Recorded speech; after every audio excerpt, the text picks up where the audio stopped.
বন্ধুরা, নেহার রান্নাঘরে সকল বন্ধুকে অনেক অনেক স্বাগত জানাই। আজ আবারও আমি হাজির হয়ে গেলাম কাঁচকলার এক দুর্দান্ত রেসিপি নিয়ে। তাহলে চলুন বন্ধুরা, রেসিপিটা তৈরি করা যাক। এটা খেতে অত্যন্ত সুস্বাদু, গরম ভাত বা রুটির সঙ্গে খেতে অপূর্ব লাগে। এই কাঁচকলা রেসিপি বানানোর জন্য আমি প্রথমে এখানে দুটো কাঁচকলা নিয়েছি। কাঁচকলার দুদিকের অংশ বাদ দিয়ে খোসাটা আমি ভালোভাবে ছাড়িয়ে জলে আমি রেখে দিয়েছিলাম যাতে কালারটা চেঞ্জ না হয়ে যায়। এবার আমি কাঁচকলাটা কেটে নেব। প্রথমে আমি মাঝখান থেকে এইভাবে কেটে নিলাম। এবার এটাকে আমি 3টে পিস করে নেব, স্লাইস করে। দেখুন, ঠিক এই সাইজের আমি স্লাইস করে নিয়েছি।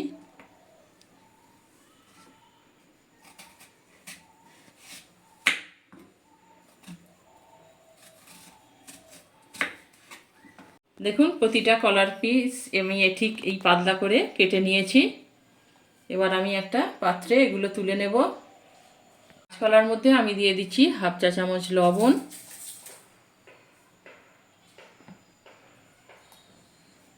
1 চা চামচ আদা বাটা,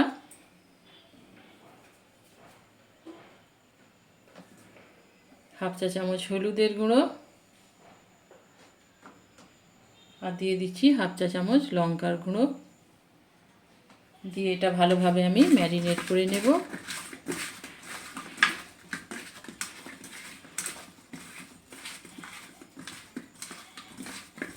দেখুন, এটা আমার ম্যারিনেট করা হয়ে গেছে। এবার এটা আমি 5 মিনিট সরিয়ে রাখবো। এবার আমি একটা এখানে পেস্ট বানিয়ে নেব। তার জন্য আমি নিয়েছি এখানে কিছুটা সাদা সর্ষে, 2টো কাঁচা লঙ্কা, 4 কোয়া রসুন আর 1 ইঞ্চি পরিমাণ আদা। এটা আমি মিক্সিং জারে পেস্ট বানিয়ে নেব। মিক্সিং জারে নিয়ে নিয়েছি, এতে সামান্য জল দিয়ে আমি একটা পেস্ট বানিয়ে নেব। পেস্টটা আমার বানানো হয়ে গেছে। এবার ওভেনে আমি একটা কড়াই চাপিয়ে দিয়েছি।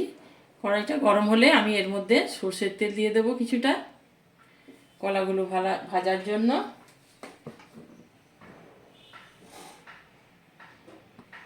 তেলটা এখানে ভালোভাবে গরম হয়ে গেছে। এবার মিডিয়াম করে আমি আঁচটাকে কলাগুলো ভেজে নিচ্ছি। প্রতিটা কলার পিস একটা একটা করে আমি কড়ার মধ্যে দিয়ে দিচ্ছি।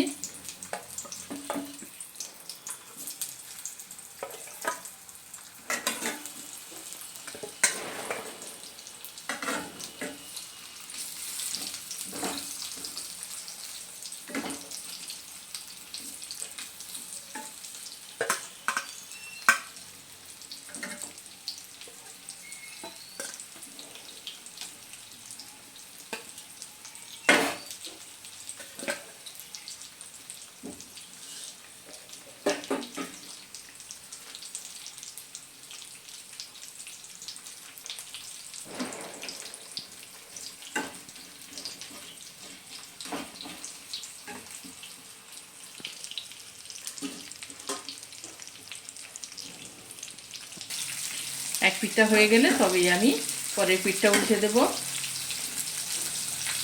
দেখুন, এক পিঠটা আমি ভেজে নিয়েছি কাঁচকলার। এবার আমি পরের পিঠটা উল্টে দেব। দেখতে পাচ্ছেন কালার চলে এসেছে পরের পিঠটাও।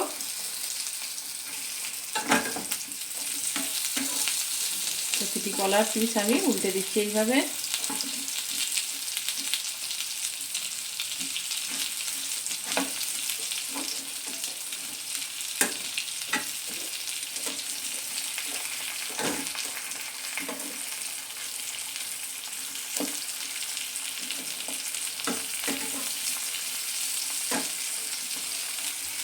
একটু মুচমুচে কালার ভালো আসা পর্যন্ত আমি এই পরের পিঠটাও ভেজে নেব।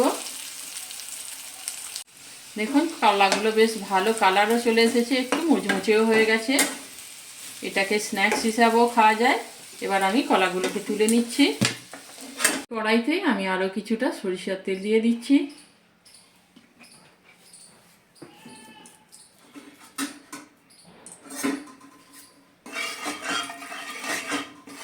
তেলটা গরম হয়ে গেছে। এবার আমি এর মধ্যে কয়েকটা কারি পাতা দিয়ে দেব। কারি পাতাটা খুব সাবধানে ভাজতে হবে, এটা ছিটকে আসার ভয় থাকে। এবার একটা শুকনো লঙ্কা এর মধ্যে দিয়ে দিলাম। এটা আমার ভাজা হয়ে গেছে। এবার এর মধ্যে আমি একটা বড় সাইজের পেঁয়াজ কুচিয়ে রেখেছিলাম স্লাইস করে, সেটা দিয়ে দিচ্ছি।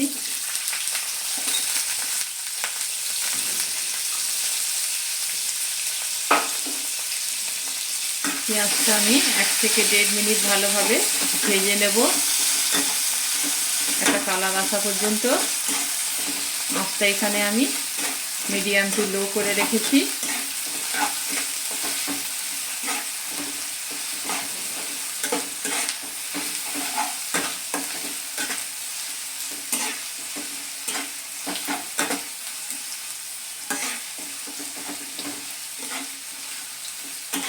আর এখানে ব্রাউন কালার করে ভাজা হয়ে গেছে। এবার এর মধ্যে আমি যে আদা, সর্ষে, কাঁচা লঙ্কা, রসুনের পেস্টটা বানিয়েছিলাম সেটা দিয়ে দিচ্ছি এর মধ্যে।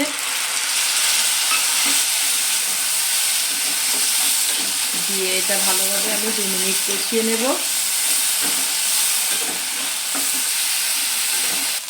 এটা আমার ভালোভাবে কষানো হয়ে গেছে। এবার এর মধ্যে আমি দিয়ে দেব 1/2 চা চামচ হলুদের গুঁড়ো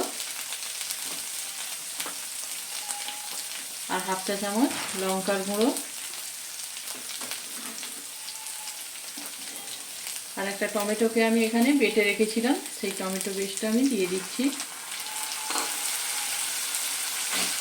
দিয়ে এটা ভালোভাবে আমি আবারও কষিয়ে নেব যতক্ষণ না মশলা থেকে একটা তেল ছেড়ে আসছে। এবার এর মধ্যে আমি লবণ দিয়ে দেব। কলাটা আমি লবণ দিয়ে মাখিয়ে রেখেছিলাম, এতে এবার আমি লবণটা বুঝে শুনে দিচ্ছি।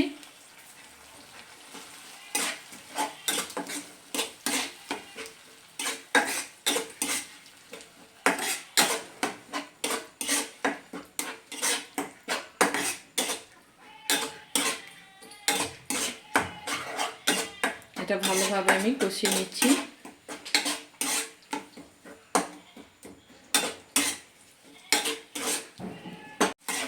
দেখুন মশলা থেকে তেল ছাড়তে আরম্ভ করেছে।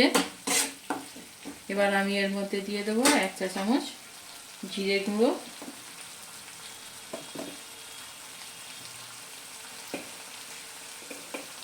1 চা চামচ ধনিয়া গুঁড়ো, আর দিয়ে দেবো 1 চা চামচ গরম মশলা গুঁড়ো। দিয়ে এটা ভালোভাবে মিশিয়ে নেব।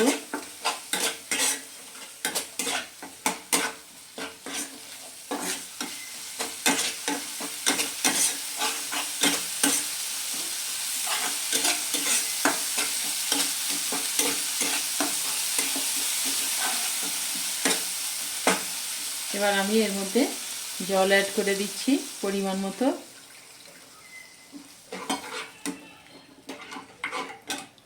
আঁচটা এখানে আমি একটু হাই করে দিলাম যাতে গ্রেভিটা তাড়াতাড়ি ফুটে ওঠে।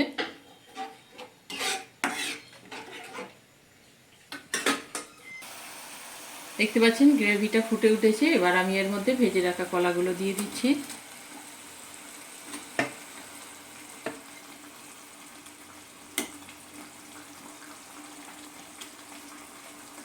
এবার আমি এটা ঢাকা দিয়ে 2 থেকে 3 মিনিট এটা রান্না করে নেব।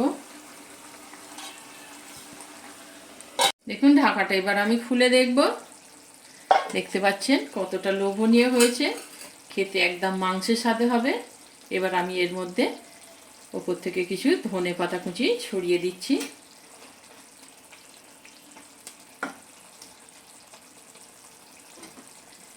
ফ্লেমটা আমি অফ করে দিলাম।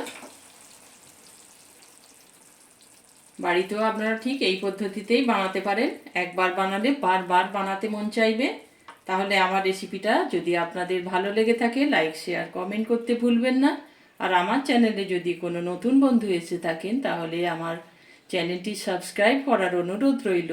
ধন্যবাদ।